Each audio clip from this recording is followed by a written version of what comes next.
This is El Parque de la Salud in Asuncion, in the capital of Paraguay, and it is in fact one of my favorite places in the city. Asuncion is, well, it's unusual for a number of reasons. It's the capital of what I consider to be the strangest country on earth, but also for a city that inevitably has a strong Spanish colonial influence. It doesn't have that many parks, so this one is rare and precious. Asuncion has trees everywhere. It actually is quite the forest city because, well, it's so hot. Officially, Paraguay is the hottest country on earth, which sounds unusual until you realize that desert countries get cold at night. This place does not. This place does not. So El Parque de la Salud, in Spanish inevitably Health Park, is rare and precious. It's also a really good place to explore how things can flow down to us, somewhat occluded by the eyes or the techniques of history. So I'm a permaculture designer, which means I'm genuinely interested in the history of gardens and the philosophy of human and plant interactions through time. And if we don't actually separate out the time or the years to do that research, what can commonly happen is that we mistake our cultural inheritance for reality. But even in the name Health Park, El Parque de la Salud, there is a philosophy of human-plant interaction that is very specifically downstream from the European project. But you might miss it if you don't know that. Okay, so at its base, a health park is somewhere built on the assumption that being around plants, as opposed to just walking the streets of a rapidly industrializing 18th, early 19th century city, is better for you. And that's obviously true. We say obviously now, but we lost that understanding for about 150 years and really only recovered it in the last 50. The development of forest bathing, the psychological uplift effects of physical exercise in nature, so-called, and so on. So even the notion of a health park is a metaphysical inheritance. There is more to this one that speaks directly to how things like magic can flow down to us and be missed by historical processes of examination. Let me show you. So right away we have Vivero Nursery, which makes sense. It's a park. Parks need to replace and grow the plants that they have in them. But you can see here medicinal plants, native fruiting plants, and ornamentals. So it's something a little bit different. It's something a little bit easier to track if you know what you're looking for. Now, of course, the native peoples of South America have been selecting and moving different plants around for millennia, and in fact the evidence of this is in the Amazon, and I write about that in Animistic. But here we have a specific layout organized around medicinal plants contained within a health park. And this is very specifically downstream from what history would call physic gardens, which are themselves downstream from the earliest monastic gardens, which are themselves downstream from the pre-collapse classical understanding of the healing properties of plants in an Egyptian and Mediterranean context. Beginning in the so-called Dark Ages, which is to say after the fall of Rome, it was in the monasteries where what little of the classical knowledge survived until the Renaissance. And so it was here that what in the Middle Ages we came to call physic gardens survived as gardens, as monastic gardens, but it was precisely metaphysically contained.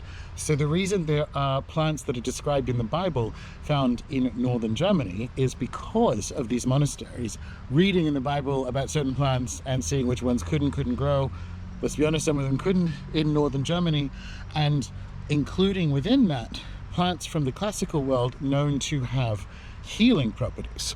And these healing properties were written about and retained in the writing of Dioscorides, of Galen, and so on. And these books themselves were in the teeny tiny little monastic libraries. And beginning in the 13th century, this is where it starts to get interesting for grimoires, the nascent universities, which were themselves ecclesiastical projects, and arguably still are, began creating their own gardens, creating and cultivating what would become physic gardens. And in fact, one of the first ones in Europe was in Bologna, and if you know your grimoire history, that's a delightful overlap.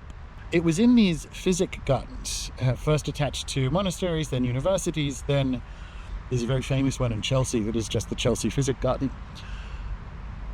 that pharmacology and botany and so on were themselves allowed to cultivate and develop. All of this means that there is a direct and unbroken, difficult to see historically line between Dioscorides and this health park in the capital of South America's second poorest country, landlocked, hottest on earth. Strange as it may seem, these are things that history can see if they look for, but you're not going to find documentary evidence. You're not going to find a lineage of gardeners going from Dioscorides down to my new little friend over there who was showing me the native Warreni plants. It's just not how magical things tumble down to us. And they not only tumble down to us, they tumble down in a powerfully recognizable way. Let me show you a fun little AI trick to demonstrate what I mean.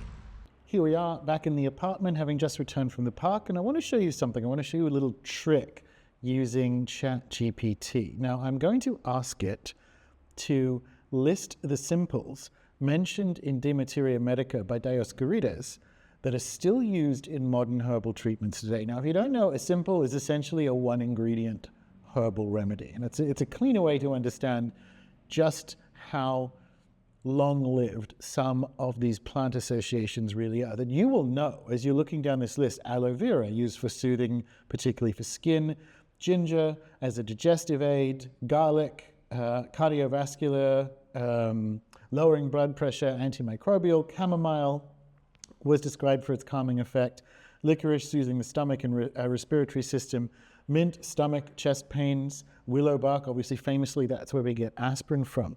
But if you look at this list, you know all of these. But did you know you knew them from a Greek historian writing a medical book for the Roman army? And did you know that these associations have been the cornerstone of medicine for 1,500 years? This is just stuff you're aware of when you walk into a health food store or a supermarket. And how many healers in between you and Dioscorides knew that? Probably more than you realize, because actually this book, De Materia Medica, was only moved aside from its central place in healing with the rise of Enlightenment materialism in the early 1800s. Up until then, it was a reference that everyone knew. But nevertheless, these are quite literally Greco-Roman plant spells that you have retained in your head, very likely, or possibly, depending on what kind of plant node you are, in fairness, without an awareness that this is what it is. This is Greco-Roman magic that has come down to you in a way that history may struggle to track. It's almost creepy, right? You could use some of those descriptions from De Materia Medica in any kind of health food store today, and it would be mostly correct. That retained understanding of human-plant relationships is the metaphysical field that birthed and continues to birth projects like the Health Park today. Plants, health, arrangements of specifically selected plants in certain combinations and plant-human interactions that yield, let's say, a magical outcome, a magical effect. There is, to some extent, an understandable historical uneasiness about sitting with these processes. History, like many things, is a spell. It's a powerful spell, but it can really only do one thing. History can only find the things that it allows to exist. And so when you are forced by the game of history and historiography to only look for the material, whether that's documentation, whether that's specific bone fragments or pottery fragments, and building your time spell out of that, you're going to get some good results, but you're actually going to miss the majority of reality. And this brings us to how and why history isn't magic. History is a spell, but history isn't magic. And as we head into the Grimoires, the Greek inheritance bracket, the Jake edit course in earnest, you, which is to say we, need to spend some time sitting with the difference of history isn't magic, but it is a spell, and how things survive down to us outside that useful but very narrow way of making things true in time, okay? Because when we start to examine Geosophia, so the middle book of Jake's Encyclopedia Goetica, and the best book in that Encyclopedia Goetica, what he provided was a valiant magisterial love letter and invitation to claim all the things from that classical and ancient Greek cosmovision that have survived down to us in the Grimoires, and this is an important pivot, are also made available to us because of the Grimoires. So in Geosophia, in the main, Jake is doing magic. He's not doing history.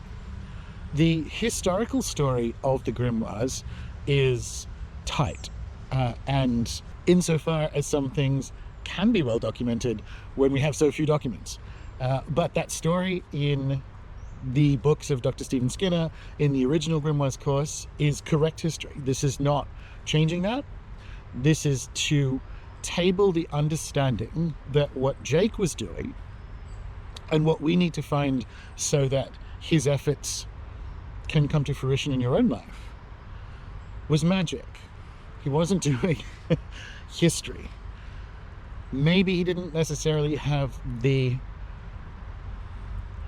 precise words to differentiate them in the way that we are now, but like, we can only do that because of the work he did, right? It's that whole shoulders of genius thing. So it's not a criticism of the process. It's to understand and invite you to step into the understanding that that's what he's doing with this work. And so it requires a different set of skills. It requires a different set of feeling skills than you might get going to an archaeology class. It requires the nose, the magical nose that can smell. By the way, it smells delightful because it was raining and it's early morning here when I say that can smell Dioscorides and Demeteria magica in the snake plant and the blossoms I don't know and the native Guarani plants here in South America, in Asuncion, in a health park. It requires that sense of, okay, this is something that has survived down to us, and I know it and I feel it and I'm interacting with it, that isn't ahistorical except that it falls outside of historical techniques. So ballet isn't swimming. You could say ballet ballet is aswimming in the same way magic is ahistorical, because they are both body movement techniques, but they are separate. And actually that's turned out to be accidentally quite a good example, because of course you have terrible sports like synchronized swimming that do give you a sort of overlap if you squint. But this is the key to understanding that history isn't magic, history is a spell, and that what we will do in this course is magic, and I wrote about this in Starships, and it has been a rallying cry since the beginning of the blog. Magicians must own our own stories. We must tell our own magic stories. And in the same way that ballet isn't swimming, that doesn't erase history, it just sings a different song. And if this is lighting something up inside of you, if this is whetting your magical thinking, feeling appetite, then there's a link down below to join the RuneScape Premium membership. It's $12 a month. You get access to all the courses, Tarot, Journeying, the first Grimoires course, Sigils, and so on. And depending on when you're watching this video, if it's recently after it's been published, you can join us in real time for the next Grimoires course, which I have snappily named, wait for it, Grimoires, Our Greek Inheritance, bracket, the Jake Edit.